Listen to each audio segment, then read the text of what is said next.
plática que se llama ¿Cómo son los hijos de Dios? Aquí, ¿quiénes son hijos de Dios? Amén. Señor, te pedimos que bendigas tu palabra, que bendigas todos los hermanos que estamos aquí, que dispongas los corazones para que escuchemos con fe de niño tu palabra. Hazme un mensajero fiel de tu mensaje. No dejes que me aparte a derecha ni a izquierda de tus enseñanzas fieles que están en la Escritura, y que tú las siembres como una semilla en los corazones de cada uno de nosotros, que dé mucho fruto para ti, Señor, en el nombre de Cristo Jesús. Amén. Así que, ¿cómo son los hijos de Dios? Pues yo dije, ¿quiénes son hijos de Dios? Pues todos levantaron la mano, lo cual me dio mucho gusto. Pues los hijos, ¿a quiénes imitan? Lo vimos la semana pasada. Los hijos imitamos a los papás, exactamente. ¿En qué momento nos convertimos en hijos de Dios? Cuando aceptas la salvación por fe en Cristo Jesús. Pues todos ustedes son hijos de Dios por la fe en Jesucristo, dice Gálatas 3:26. Pues a todos los que le recibieron, a los que creen en su nombre, les dio la potestad de ser hechos hijos de Dios. Y las Escrituras nos dicen cuáles son las características de un verdadero hijo de Dios, todo verdadero cristiano. Y vamos a ver cuáles son esas características para ver si nosotros las tenemos, para ver si nosotros las estamos llevando, las estamos mostrando, las estamos viviendo, para ver cuánto nos parecemos a Jesucristo o cuánto nos falta para parecernos a Él, porque ese es un signo de madurez espiritual. ¿Cuánto te pareces a Jesucristo? Mientras más maduras en el Señor, más te pareces a Él, en su manera de pensar y por lo tanto en tu manera de comportarte. Exactamente. Las Escrituras nos dan la pauta de cómo es un hijo de Dios. Yo dice, es muy claro en Efesios 5:1, sed pues imitadores de Dios como hijos amados. ¿Un hijo de Dios de quién es imitador? De Dios, de Jesucristo. Así de fácil. Vimos la semana pasada, primera de Juan 3, del 8 al 10, que hay hijos de Dios, pero como contrapartida, hay hijos también de ¿quién? Del diablo. Pero eso está bien, déjala. Primera de Juan 3:1, mirad cuán amor nos ha dado el Padre para que seamos llamados, ¿qué? Hijos de Dios. Por eso el mundo no nos conoce, porque no le conoció a Él. ¿Cuáles son los del mundo? Los hijos del diablo. Primera de Juan 3, 8 al 10, dice, el que practica el pecado, ¿de quién es? Del diablo, porque el diablo peca desde el principio. Para esto apareció el Hijo de Dios, para deshacer las obras del diablo. Para deshacer o para atenuar, para opacar, ¿no? Para eclipsar un poquito, ¿no? Para eliminarlas, para destruirlas. ¿En quiénes? En la vida tuya y en la vida mía y en los que nos llamamos hijos de Dios.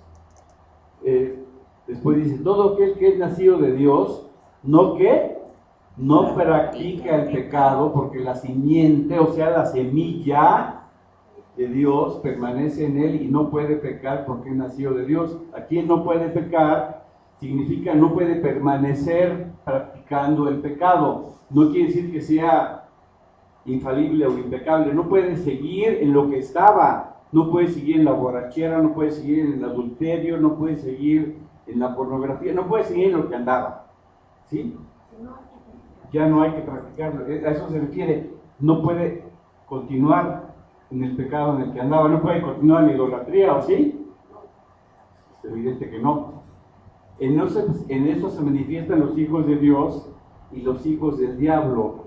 Todo aquel que no hace justicia y que no ama a su hermano no es de Dios. La parte del amor es tan importante que la vamos a ver en una plática especial, pero no dará tiempo de que sea hoy. Bien, el domingo pasado vimos que ¿se es forzosamente hijo de Dios o hijo del diablo? ¿O hay algún término intermedio? No.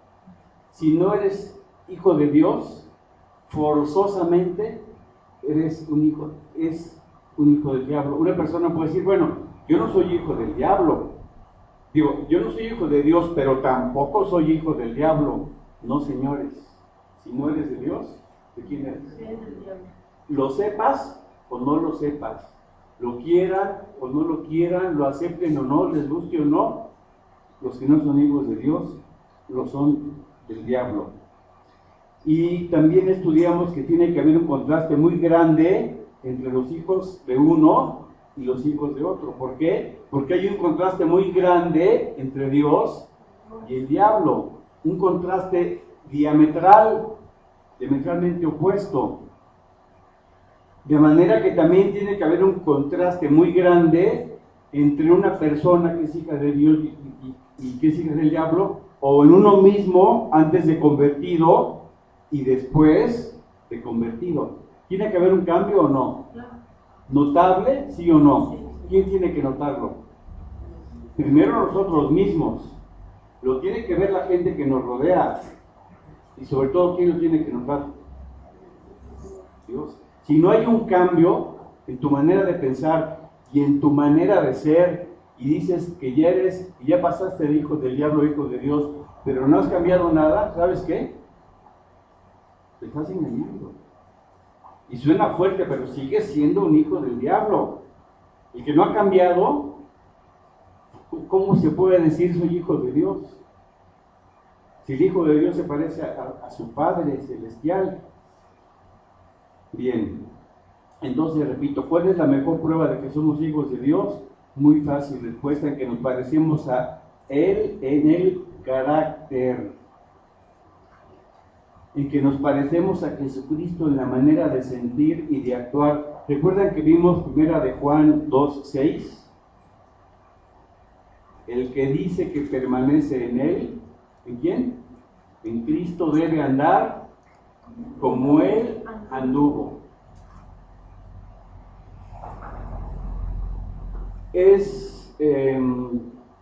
¿Son bajas las exigencias para un cristiano?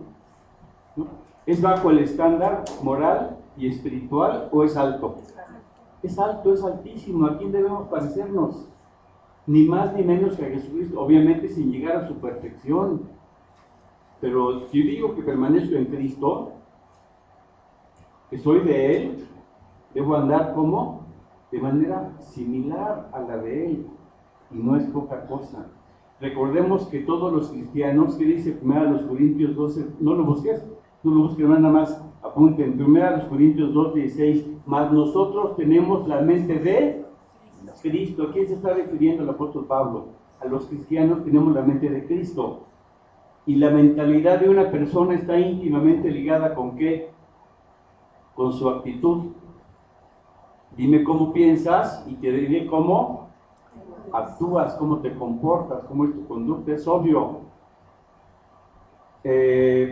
Un buen ejemplo, la mentalidad de Saulo de Tarso cuando era fariseo de fariseos, cuando todavía no era cristiano, que odiaba a Jesucristo, odiaba el Evangelio de Cristo, odiaba a los cristianos, los perseguía, los entregaba a la muerte.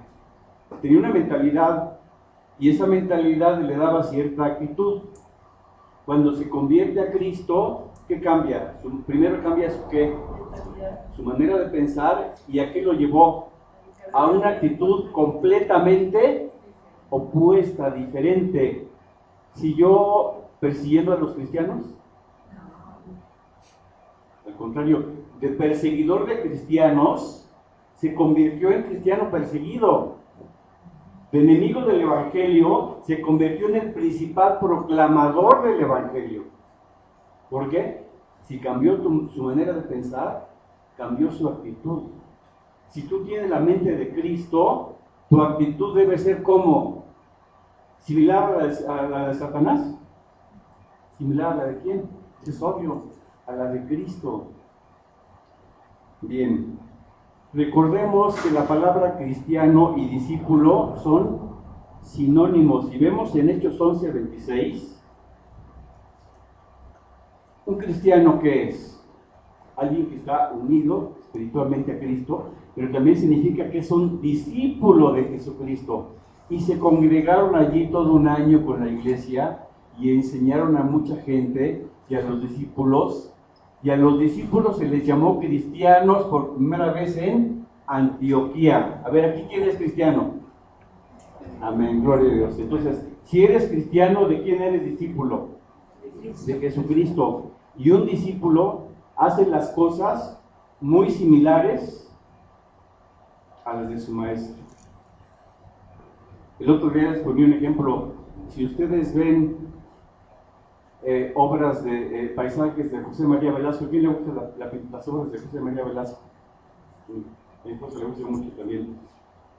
El maestro de José María Velasco en la Academia de San Carlos fue Eugenio Landesio. Si ustedes ven una obra de Landesio y una de Velasco, no saben distinguir, a menos que conozcan bien la obra, porque pintaban de manera casi indistinguible. ¿Por qué?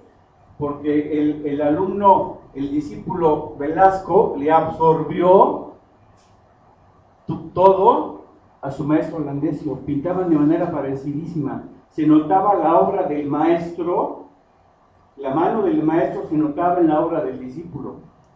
¿Cuánto se nota la mano de Jesucristo en tu vida y en la mía? La influencia de Landesio se veía muchísimo en Velasco. ¿Cuánto se nota la influencia de Cristo en tu vida y en la mía? Si verdaderamente somos discípulos, se debe notar y no poco. ¿Sí, hermanos? ¿Estamos bien? De manera que un discípulo es un verdadero imitador. Por eso Jesucristo dice, si alguno quiere venir en pos de mí, o sea, ser mi discípulo, que yo lo salve, ser mío, niéguese a sí mismo, tome su cruz y sígame cada día. Y aquí sígame, otros traductores, con una palabra más correcta le ponen imíteme. Eso quiere decir sígame. Imíteme. Cada día, de lunes a viernes, ¿no? De 8 a 14 horas, ¿no? Todos los días, en todo lugar, a todas horas, en todo momento. De manera que un verdadero cristiano es un imitador de Jesucristo. Ser seguidor implica tener su mentalidad y por lo tanto actitudes similares. A ver, ¿cómo se espera que sea un discípulo de Carlos Marx? ¿Capitalista o comunista?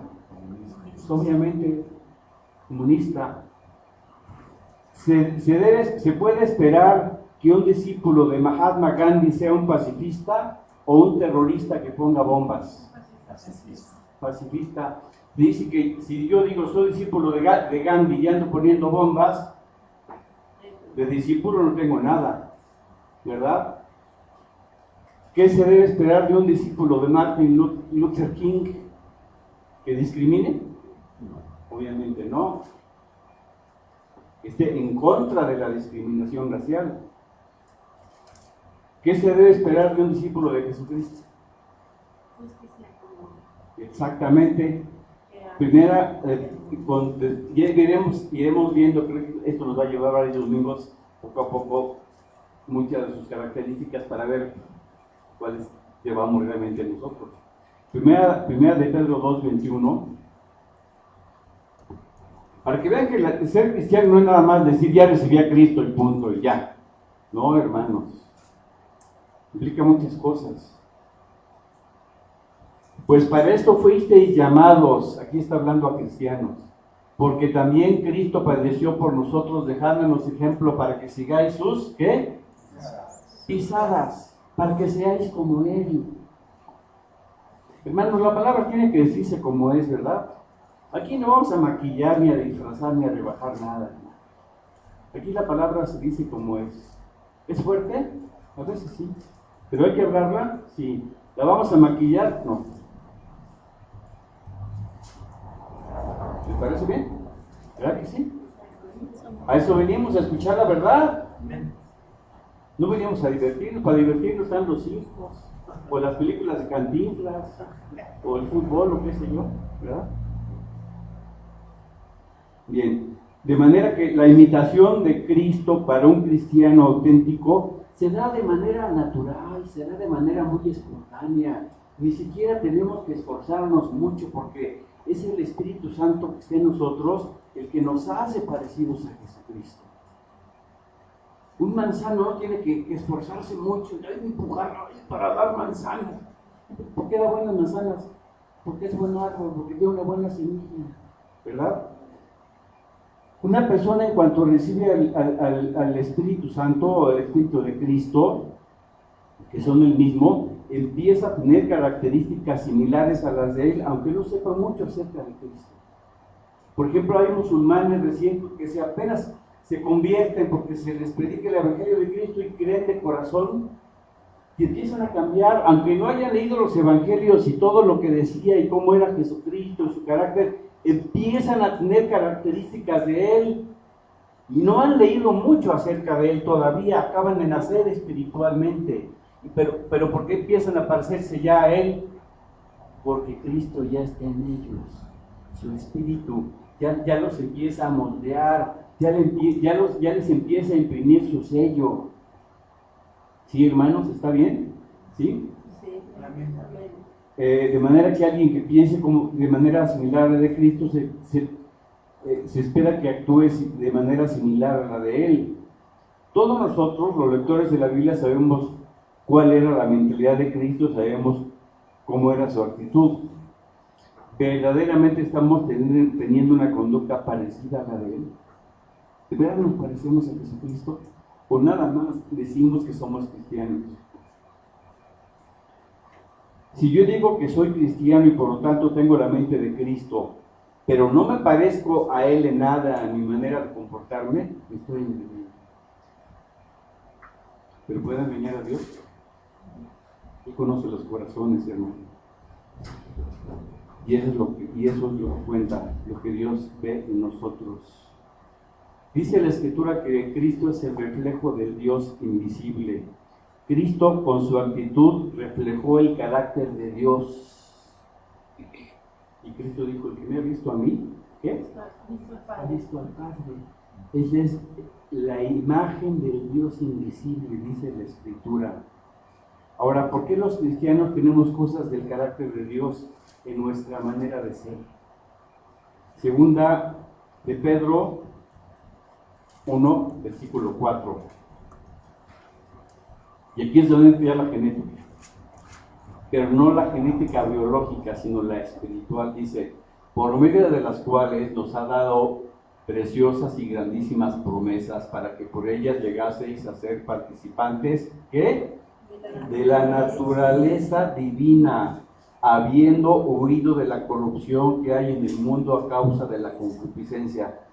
Dice que los cristianos somos participantes ¿de qué? De la naturaleza divina. Obviamente no somos dioses, no somos Jehová Junior, ¿verdad? Si algún lunático por ahí lo anda diciendo, cerramos los oídos, ¿verdad? Obviamente está loco que diga eso. No somos dioses, pero por medio de su Espíritu Santo, Dios nos imprime algunas de sus características espirituales. Lo reflejamos, su manera de ser, su carácter.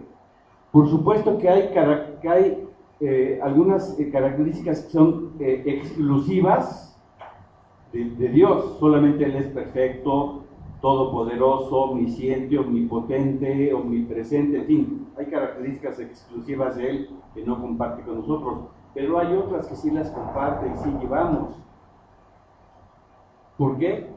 Porque somos sus hijos, dice, porque somos participantes de la naturaleza divina. ¿Por qué? Por el ADN espiritual. ¿Qué es el ADN? Lo que la ciencia llama el ácido desoxirribonucleico, que existe en ¿dónde? En los genes. Es el que hace que los hijos tengan características similares a la de los padres.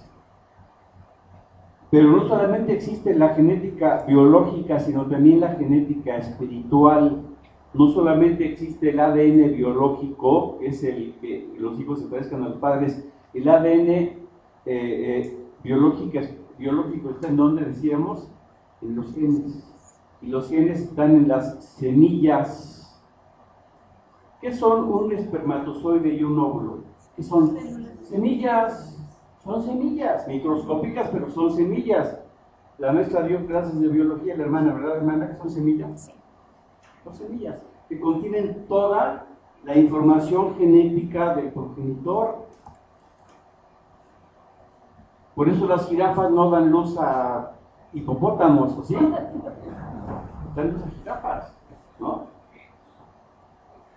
Así como hay un ADN bioquímico que transmite las características físicas de los padres a los hijos, existe un ADN espiritual que transmite el carácter espiritual del Padre de los cielos, lo plasma y lo imprime en sus hijos, que somos nosotros, los creyentes en Cristo. Primera de Juan 3:9, por favor, y aquí está una cosa muy importante, una de las cosas clave. Dice, todo aquel que es nacido de Dios no practique el pecado, porque la simiente, ¿qué es simiente? La semilla, ahí está, otra vez, la semilla de Dios permanece en él y no puede otra vez permanecer en el pecado porque es nacido de Dios. La semilla de Dios con su ADN espiritual está en nosotros. Entonces, ¿qué imprime en nosotros? Su carácter. Exactamente, poco a poco veremos cuáles. El ADN espiritual de Dios, el Espíritu Santo, tiene el ADN de Dios. Y el Espíritu Santo, entre otras cosas, tú lo acabas de decir, es un espíritu de santidad. En Romanos 1:4 dice que el Espíritu Santo es espíritu de santidad. Entonces, ¿qué es de las primeras cosas que empieza a manifestar un verdadero cristiano? Dice que fue declarado hijo de Dios con poder según el Espíritu de santidad. ¿A qué Espíritu se está refiriendo? Al Espíritu Santo. Por la resurrección de los muertos. Entonces, Dios pone en todos los cristianos, ¿qué? Santidad. Entre otras cosas. Todo verdadero cristiano hemos recibido al Espíritu Santo y con ellos un injerto espiritual maravilloso que nos hace dar buen fruto. Antes de recibir a Cristo, ¿qué fruto dábamos? Yo daba un fruto horrible, hermanos. Y yo se los he aquí dicho cómo era yo. Yo no les he ocultado nada. Ustedes saben cómo era, ¿verdad? Porque era dos caras. Era hipócrita. Uno era camaleón. Porque en casa era uno, pero en el trabajo era otro. Y manejando también, en fin. O sea, los cristianos somos pericos, como los pericos. Se dice que un perico donde quiera es que verde. Pero un camaleón, ¿qué hace? Se transforma de acuerdo con el medio en el que está. Estaba yo con mis compañeros mal hablados, peladotes, pelangoches, albureros, y yo me convertía igualito en él que ellos. ¿Sí?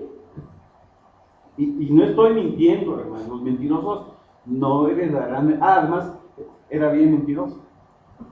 Y entre otras cosas, ya les he dicho. Un día les puedo dar mi testimonio completo. De veras. Para la gloria del Señor. Así que yo daba fruto horrible. A ver, ¿quién nos daba mal fruto antes de ser cristiano? Y no le vamos a creer. Porque al menos era idólatra. Al mínimo era idólatra. ¿Sí o no?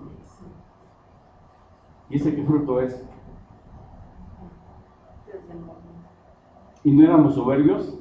Yo era terriblemente soberbio, sin tener ninguna razón para hacerlo, pero lo era. Y ese es un fruto espantoso. Pero en fin, ya me estoy adelantando.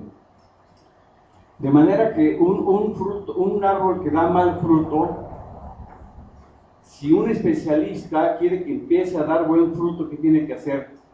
ponerle un injerto de una semilla de un árbol que dé muy buen fruto. Y ese árbol que va a empezar a dar buenos frutos porque recibió un injerto, recibió un ADN diferente. Nosotros cuando recibimos al Espíritu Santo recibimos ¿qué? Un injerto espiritual de buen fruto. Entonces tenemos que dar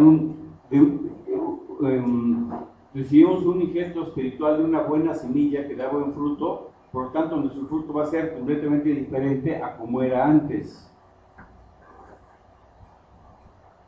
Por eso un cristiano verdaderamente convertido ya no debe andar en las obras de la carne. ¿Las obras de la carne es fruto bueno o malo? Malo. Malísimo. Ya debe andar en el fruto del Espíritu. ¿Ese fruto cómo es? ¿Bueno o malo? Allí se nota cuando alguien está en Cristo, hermano. Alguien puede decir, no puede decir, yo ya recibí a Cristo, ya soy hijo de Dios. ¿Y en qué ha cambiado tu vida? En nada, pero ya soy hijo de Dios. Pues nada, ¿de qué eres hijo de Dios? No te engañes. No te engañes. De modo que si alguno está en Cristo, ¿qué? Nueva criatura es. ¿Estoy inventando o es la palabra de Dios? Bien. De manera que,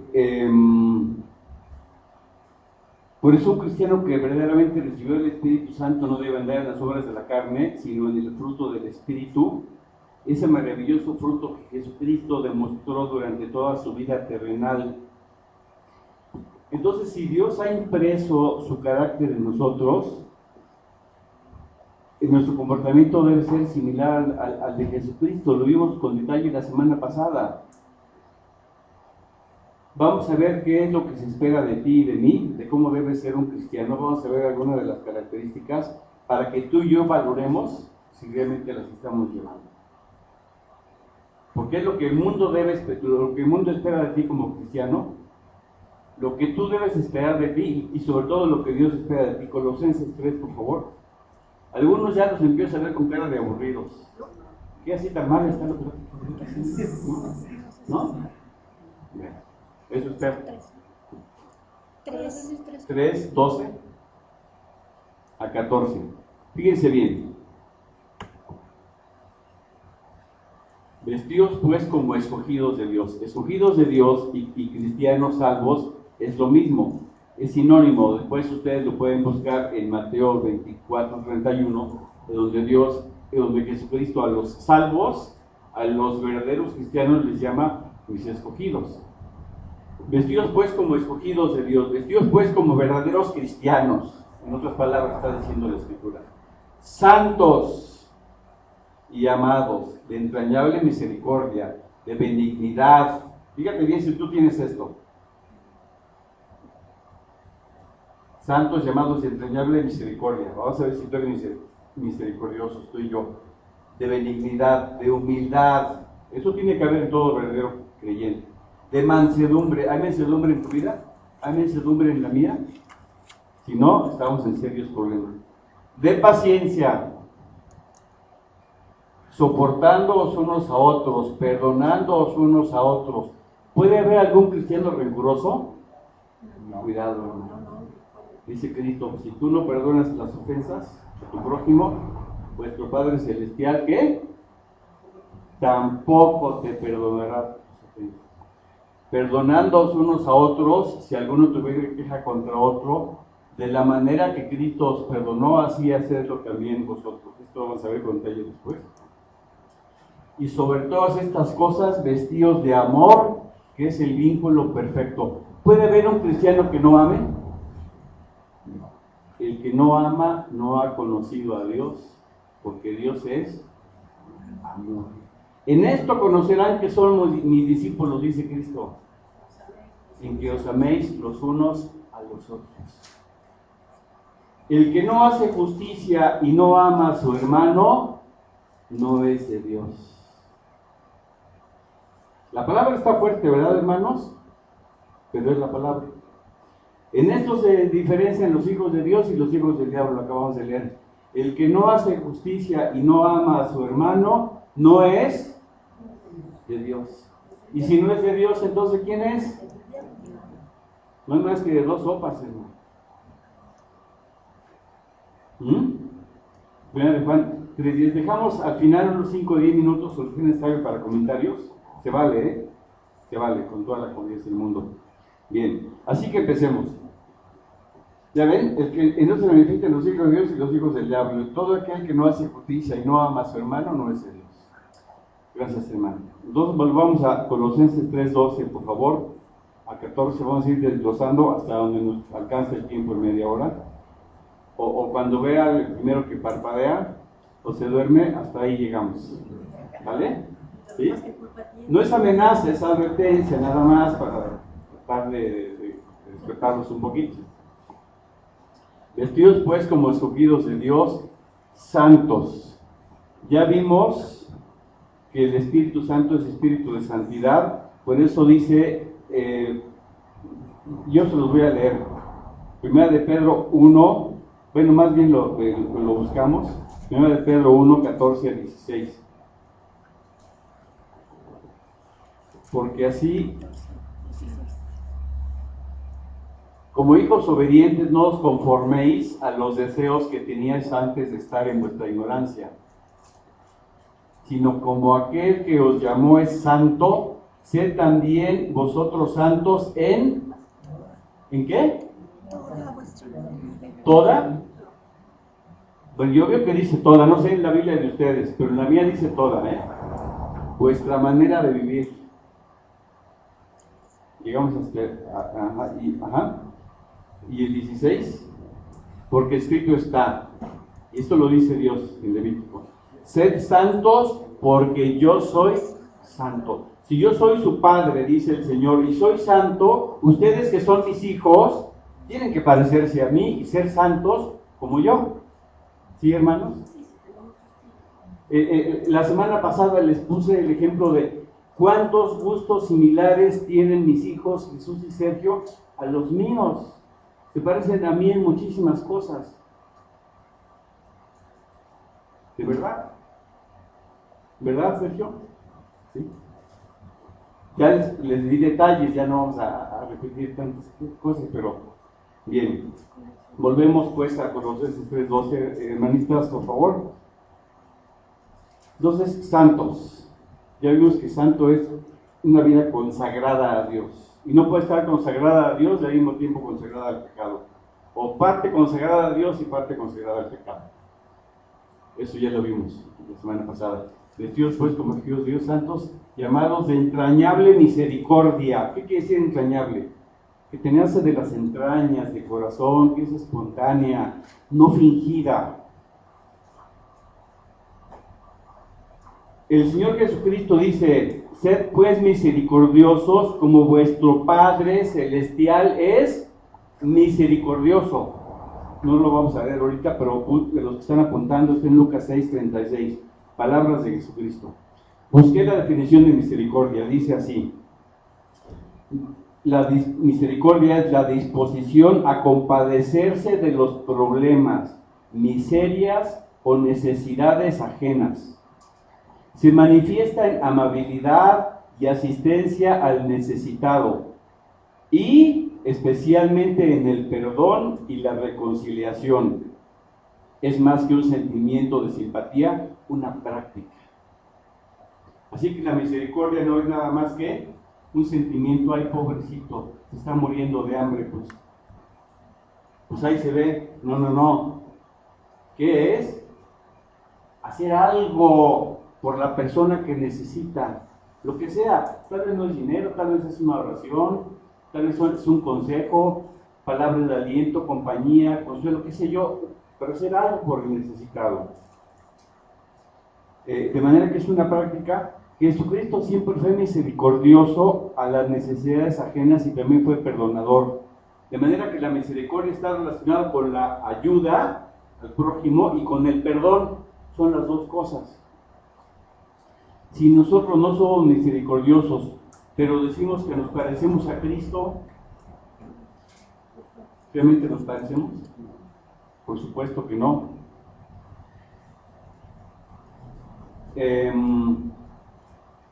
Entonces, la misericordia está relacionada con la ayuda y el perdón, y ambas están relacionadas íntimamente con el amor al prójimo.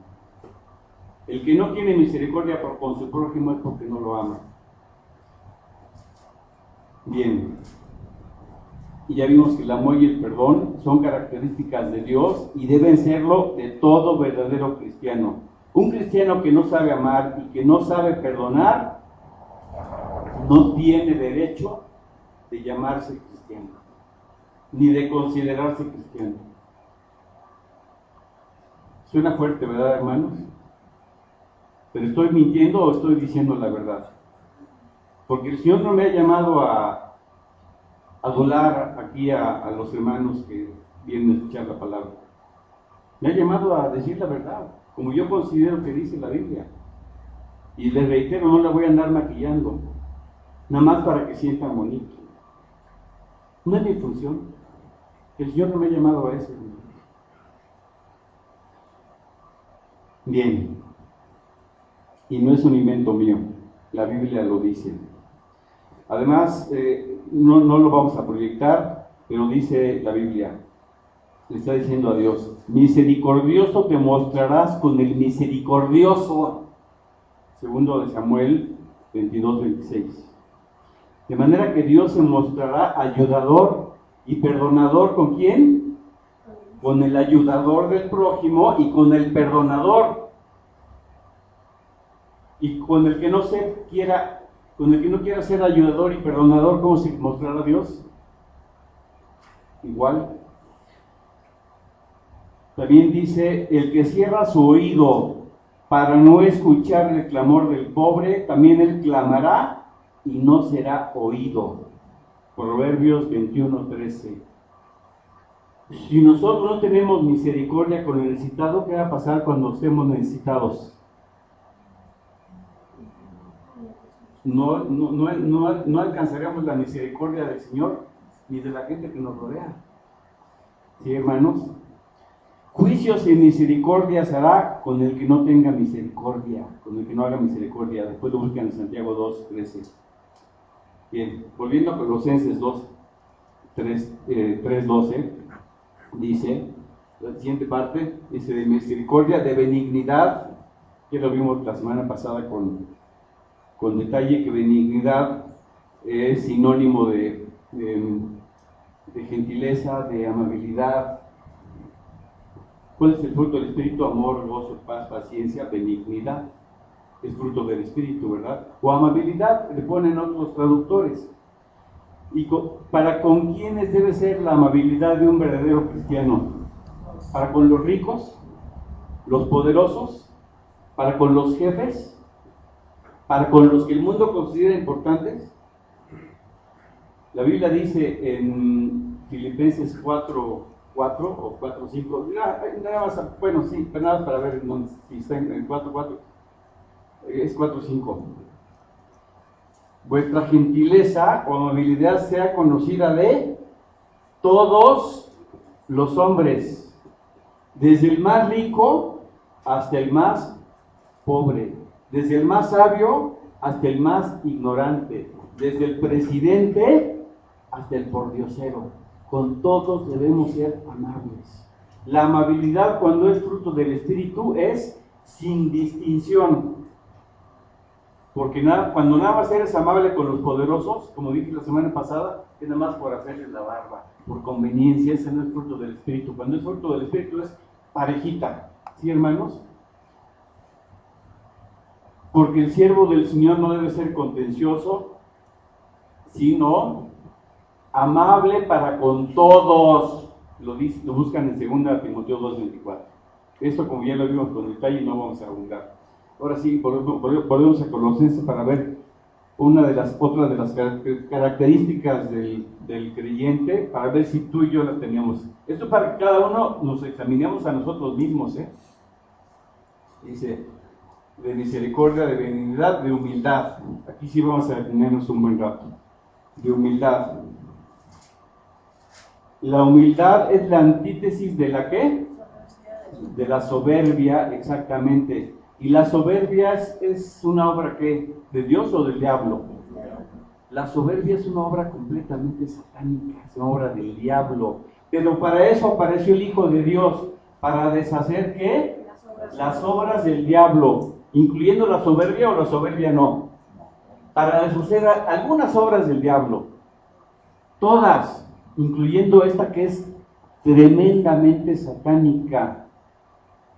Si Jesucristo, teniendo cualidades y grandeza en grado infinito, siempre se mostró humilde de corazón, ¿quiénes somos nosotros que no llegamos ni a los talones para ensoberbecernos? ¿Quiénes somos nosotros? Veamos Filipenses 2, 3 a 8, por favor.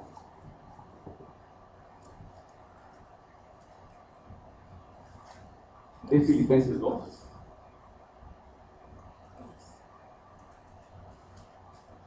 Nada hagáis por contienda o vanagloria, antes bien con humildad. Otra vez, la humildad es ampliamente exaltada como una gran virtud en la Escritura, en toda la Escritura.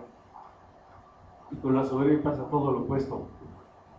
No hagáis nada por contienda o por vanagloria, antes bien con humildad, estimando a cada uno de los demás como superiores a él mismo.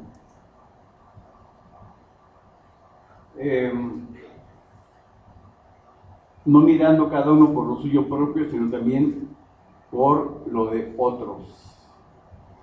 Haya pues en vosotros este sentir que hubo también en Cristo Jesús.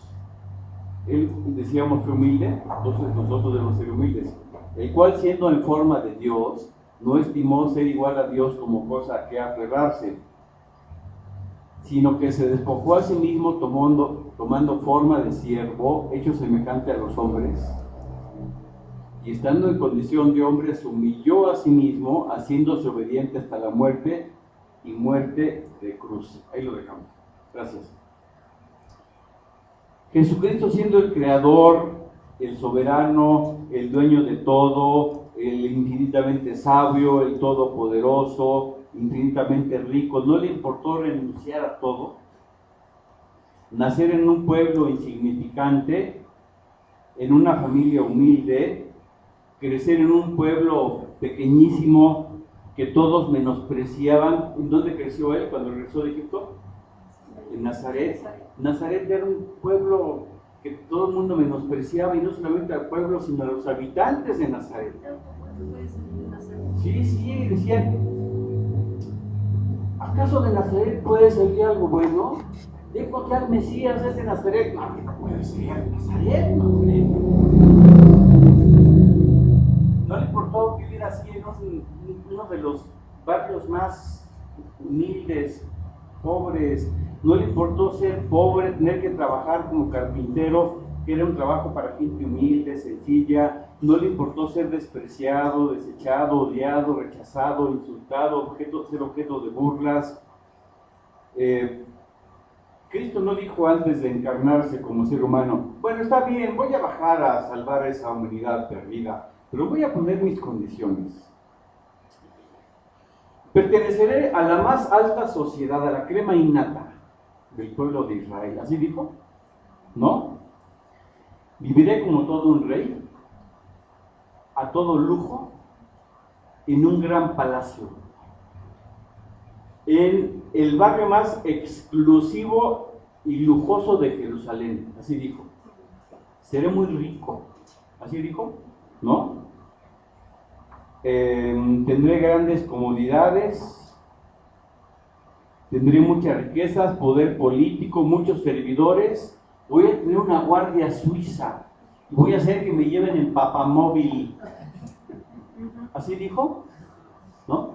Si están imaginándose en alguien, no es coincidencia, Yo ya pensé en alguien, el mismo que ustedes. Bueno, me van a reconocer como un gran señor y a rendirme grandes honores y me tienen que besar la mano. ¿Eso dijo Cristo? ¿Verdad que no? Si alguien quiere tener el privilegio de hablar conmigo, tiene que pedir audiencia con mis siervos, a ver si les concedo el privilegio de en unos meses los pueda recibir, porque yo soy importantísimo. Además, nada que me van a decir Jesús, Rey de reyes y Señor de señores. Y además me va a recibir a gente importante. ¿Sí? En fin. ¿Verdad que no? Además voy a ser servido, voy a estar rodeado de servidores. No, ¿qué dijo Cristo en Lucas 22, 27? Además dijo Cristo, yo no he venido a ser servido, ¿sino a qué? Sino a servir. Ay, hermanos, hay un señor que dice que es representante de Cristo en la tierra, pero... Ay, hermanos, yo veo que se parece más al diablo. ¿Ustedes no? ¿Verdad que sí? Imagínense, ahorita nos explicas eso. Porque dice Cristo, porque ¿cuál es el mayor? ¿El que se sienta a la mesa o el que sirve? No es el que se sienta a la mesa, mas yo estoy entre vosotros como el que sirve. ¿Qué dijo Cristo? Yo vine a servir, para eso se necesita humildad, no, eso no me corresponde, en eso que lo hagan otros, eso yo soy de gran categoría, yo soy el rey de reyes, ¿verdad? ¿Verdad que no? Zacarías 9:9, cuando Jesucristo entra a Jerusalén, el que llamamos Domingo de Ramos, el domingo previo a su crucifixión, en Zacarías 9:9,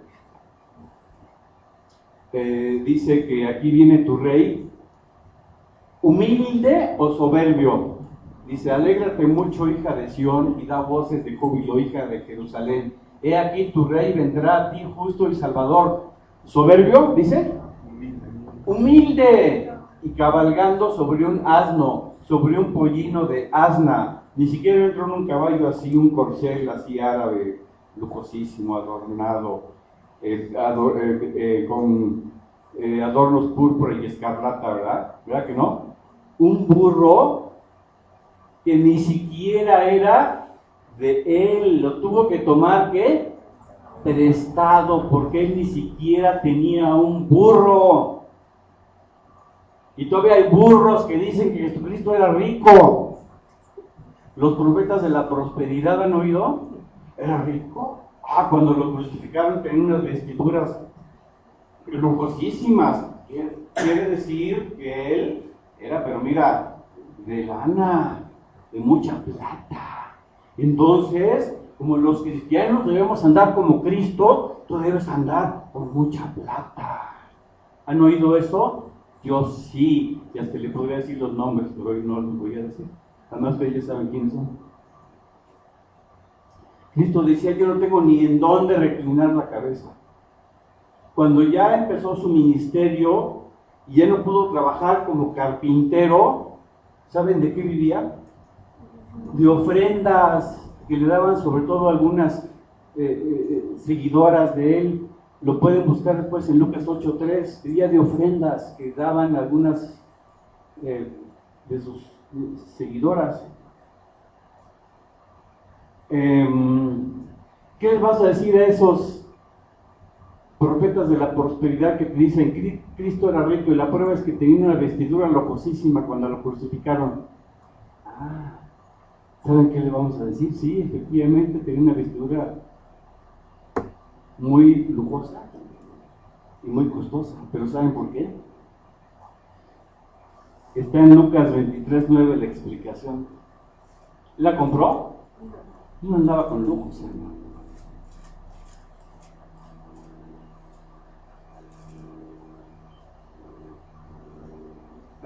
Y le hacía muchas preguntas, pero él nada respondió, entonces tal vez es un poco después. No, después se las debo, pero dice en Lucas 23 que el que le dio esas vestiduras, a ver si alguien me puede ayudar y me las encuentra. ¿11? Entonces Herodes con sus soldados, gracias, le menospreció y escarneció, vistiéndole de una ropa espléndida y volvió a enviarle a Pilato. Entonces, ¿por qué Cristo fue crucificado? Cuando fue crucificado tenía una ropa espléndida, ¿por qué la compró? ¿No? ¿Quién se la dio? Como burla, dices que eres rey, pues te voy a dar vestiduras de rey. Entonces, ¿en dónde está? Lucas 23:11, para que se los muestren a los profetas de la prosperidad. Bien. Cristo dijo, aprended de mí que soy, ¿qué? Manso y humilde de corazón. Mateo 11:29. Y nosotros que comparados con su grandeza no somos nada y queremos enorgullecernos, en tal caso, en lugar de andar como Cristo, andamos como Satanás. Satanás sí es soberbio y el padre de la soberbia. El soberbio, ¿a quién se parece? ¿A Lucifer o a Cristo? A Lucifer. Hay pecados especialmente abominables y reprobables ante los ojos del Creador del universo, y uno de ellos es la soberbia. 6 cosas aborrece Jehová, y aún 7 abomina su alma: los ojos altivos, la lengua mentirosa. Después siguen otras 5 cosas. Pero ¿cuál es la primera que aparece en la lista? Los ojos altivos. Proverbios 6:16, no lo busquen, nada más lo apuntan. Es lo que aparece en primer lugar, los ojos altivos. La aborrece porque es una obra completamente satánica. Todos conocemos la soberbia de Satanás. Dios creó al lucero, mejor conocido como Lucifer, con características maravillosas, le dio comisiones, cargos importantísimos, le dio grandes privilegios, muchas contrataciones le llama contrataciones, pero eran grandes encargos en la administración del universo, ¿verdad? Y poder sobre ángeles, en fin.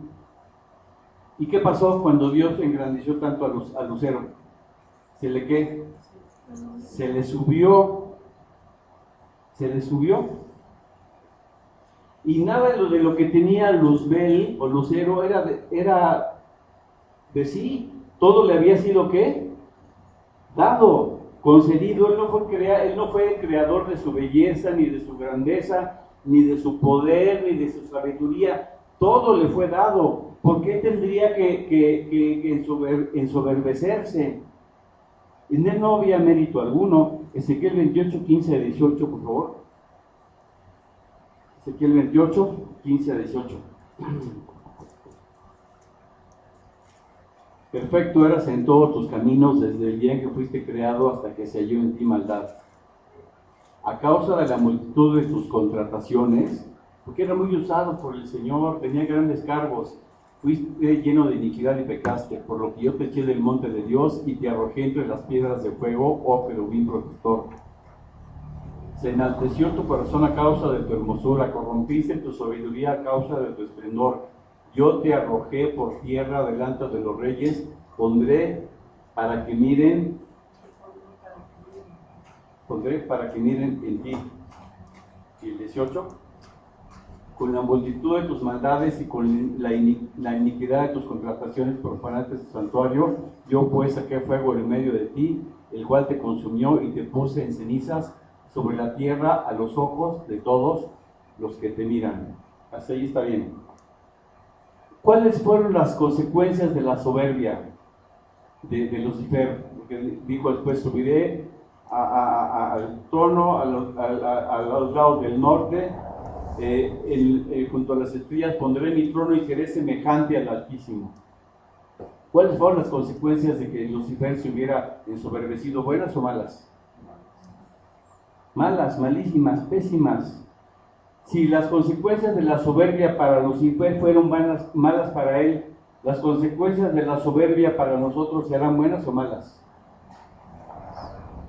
Siempre serán malas. No hay ninguna consecuencia buena para la soberbia en el ser humano. Las personas no debemos ensoberbecernos por alguna cosa buena que tengamos, porque ni siquiera viene de nosotros. Primera de los Corintios 4:7. Vamos a ver cuánto podemos ver en 5 minutos. Primera de los Corintios 4:7. Todos tenemos algunas aptitudes, alguna cualidad, alguna facilidad para hacer algo, ¿verdad? Dios nos creó con algún don, exactamente, con alguna cosa buena. Porque ¿quién te distingue o qué tienes que no hayas recibido? Y si lo recibiste, ¿por qué te glorías como si no lo hubieras recibido? ¿De quién lo recibiste? Las cosas buenas que tienes, ¿de quién las recibiste? De Dios. Entonces dice, si tú la recibiste, ¿por qué te glorías como si no lo hubieras recibido? Como si vinieran de ti. Tú no te creaste a ti mismo, Tú no creas en tu cerebro, en tu inteligencia, en tus cualidades, en tus habilidades. Imagínense que una maravillosa obra de arte de un escultor de Bernini o de Miguel Ángel, o una pintura de un gran pintor renacentista, por su hermosura, esa obra de arte empezara a vanagloriarse. ¡Ay, cuánta hermosura hay en mí! Soy una escultura extraordinaria, qué grande soy, qué capacidad tengo para verme creado así. ¿Qué le dirían? Oye, ¿qué te pasa? Si tú no te hiciste a ti mismo, te hizo Bernini, te hizo Miguel Ángel, o te hizo Fidias, el griego, qué sé yo. Si nos vanagloriamos de algo, oye, espérate, no te vino de ti. Nadie puede recibir nada, dice la palabra, si no le es dado desde el cielo. Tu capacidad para cantar bonito, tu inteligencia, tu habilidad matemática, tu habilidad para jugar fútbol, tu estatura, tu color, la forma de tu nariz, lo que sea, por lo que te vanaglories, no es de ti, hermano, por favor. Dale toda la gloria a Dios. Jesucristo nunca se dio la gloria. Él decía, si por el dedo de Dios yo echo fuera a los demonios, yo decía, yo echo fuera a los demonios, tengo un poder. Las palabras que yo os hablo no son mías, sino del Padre que me envió. Él es el que hace las obras. Toda la gloria se le endosó ¿a quién? Cristo se le endosó al Padre Celestial. Bien.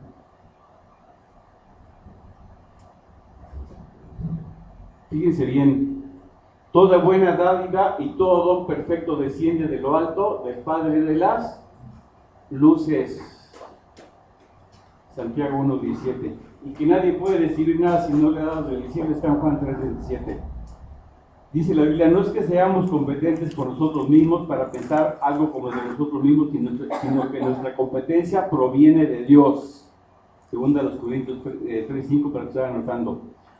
Dios usó tanto al apóstol Pablo, y le dio tanta revelación y lo usó tanto para el ministerio de evangelización al mundo, que para que no se le subiera y no se ensoberbeciera, ¿qué le dio Dios? ¿Qué le mandó Dios a Pablo? Un aguijón. Y le dijo, Pablo, te lo mando para que no te me vayas a ensoberbecer, porque en el momento en que se te suba, ¿sabes qué? Ya no te puedo usar. Vas a dejar de ser útil para mis propósitos, porque yo, Dios, dice el Señor, no puedo usar a gente soberbia, yo uso a gente humilde. Así que, Pablito, te quiero humilde, porque quiero que me sigas sirviendo.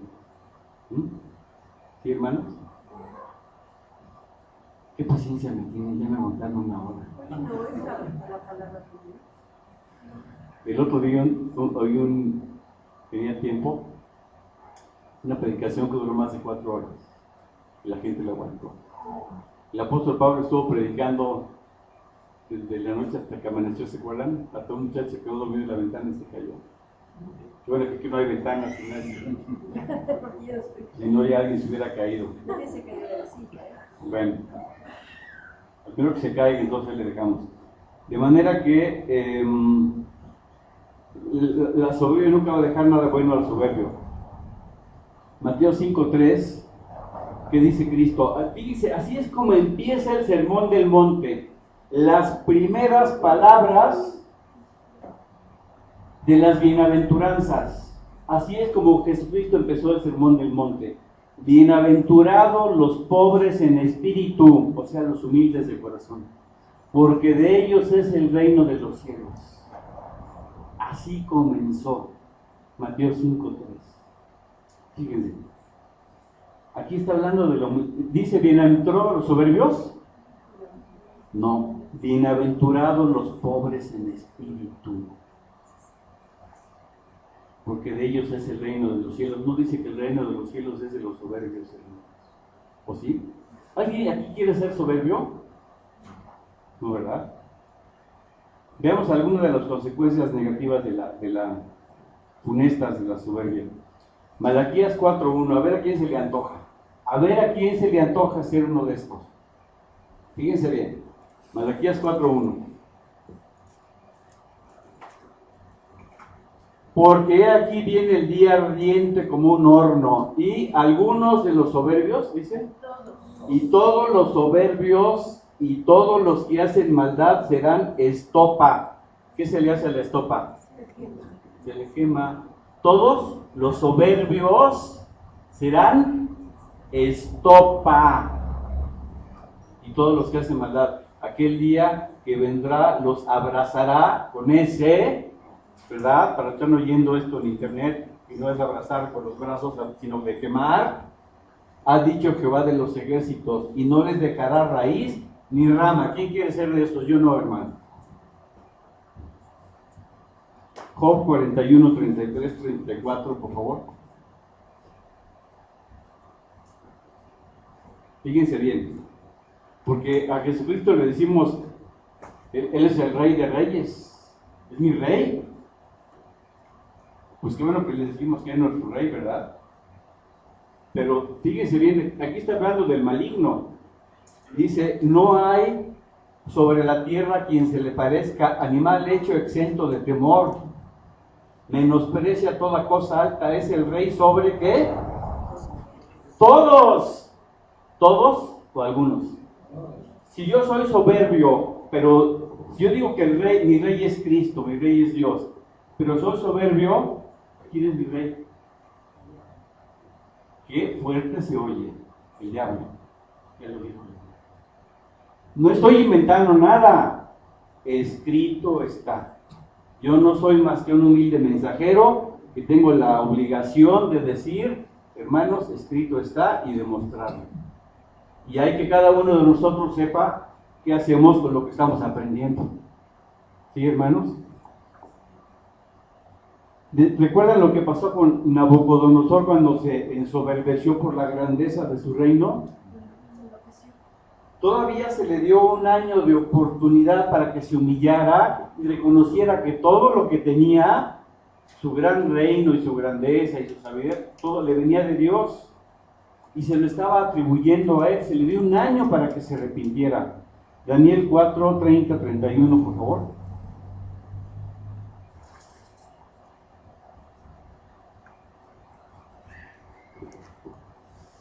Pues ya vamos a terminar.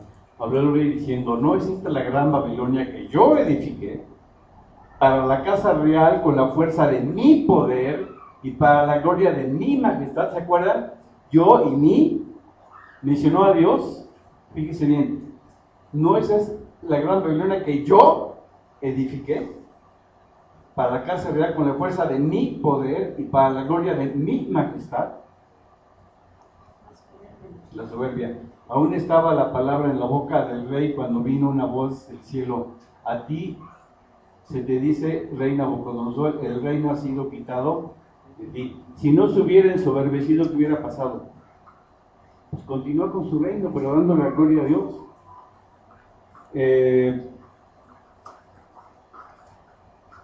Y en Daniel 4:25, aquí está cuando se le advierte, dice, lo que le iba a pasar si seguía ensoberbecido, que te echarán entre los hombres y con las bestias del campo será tu morada y con la hierba del campo te apacentarán como a los bueyes y como el rocío del cielo serás bañado y 7 tiempos pasarán sobre ti hasta que conozcas que el Altísimo tiene dominio en el reino de los hombres y los da a quien él quiere.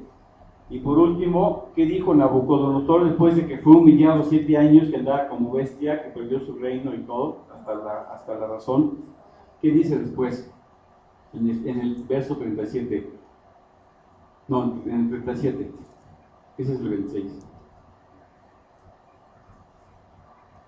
Ahora yo, Nabucodonosor, ya cuando fue restablecido, engrandezco y glorifico al Rey del cielo, porque todas sus obras son verdaderas y sus caminos justos, y él puede humillar a los que andan con soberbia. Nosotros queremos ser humillados, hermano, ¿no? Dice Cristo, el que se enaltece será humillado, y el que se humilla será enaltecido. Nosotros ya estamos advertidos, hermanos. Si andamos en soberbia, Dios es un Dios paciente, pero si andamos en soberbia, no sabemos hasta cuánto va a durar su paciencia antes de quebrantarnos. Súbete a tu propio pedestal, que ya el Señor se encargará de tumbarte de él, cuando Él quiera y como Él quiera. Bien, Dios resiste a los soberbios y da gracia a los humildes. Buscan después Santiago 4:6. ¿Qué es Dios resiste? Está en contra de. Dios es enemigo de los soberbios y da gracia a los humildes. Da gracia, presta su favor a los humildes. Ya para terminar, en Marcos 7:22, Cristo a la soberbia le llama maldad. Proverbios 7:21, la altivez es pecado. El altivo, el soberbio, el orgulloso vive en pecado. Si alguien dice yo soy muy santo porque no robo, no mato, soy fiel a mi esposa, no miento, lo que quieran, pero anda ensoberbecido, vive en santidad o en pecado. En pecado.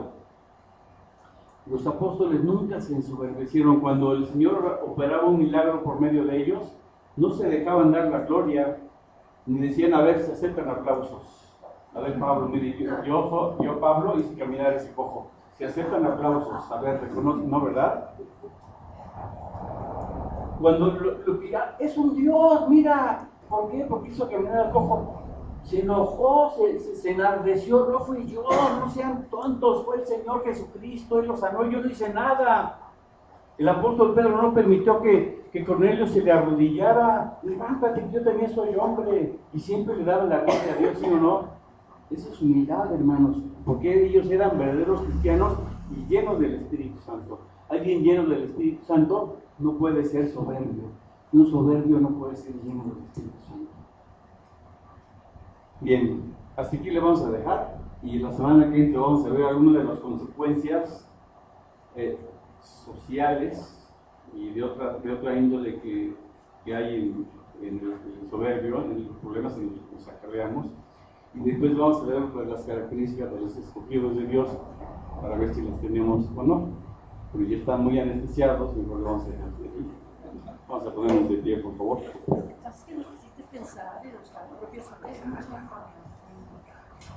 Bien. Damos gracias, Señor, nos has dado la oportunidad de estudiar tu palabra. Tú nos dices que todos los que hemos confiado en Cristo para salvación somos tus hijos, Señor. Jesucristo a lo suyo vino y los suyos no le recibieron, mas a todos los que le recibieron, a los que creen en su nombre, les has dado la potestad de ser hechos hijos de Dios. Y dice tu palabra que todos los que tenemos fe en Jesucristo para salvación somos tus hijos. Que no queremos ser solamente de palabras, sino demostrarlo con hechos, Señor. Queremos ser realmente parecidos a ti. Tú nos has impartido tu naturaleza por medio de tu Espíritu Santo. Así que, Señor, queremos ser un reflejo de lo que tú eres, tener tu carácter. Tú eres un Dios de amor, queremos dar amor a nuestro prójimo. Tú eres un Dios perdonador, queremos ser perdonadores. Tú eres un Dios veraz, queremos ser veraces, Señor. Jesucristo es manso y humilde de corazón. No queremos que en nosotros haya soberbia, de ser iracundos. No queremos llevar las obras de la carne, sino el fruto del Espíritu, Señor. En el nombre de Jesucristo, síguenos mostrando cada vez más cuánto falta por parecernos a Jesucristo, y que tu Espíritu Santo, conforme nos vaya llenando, nos haga más parecidos a Él. Queremos crecer en Cristo, queremos madurar, queremos ser cada vez más como Él, en el nombre de Cristo Jesús. Amén. Vamos a tomar este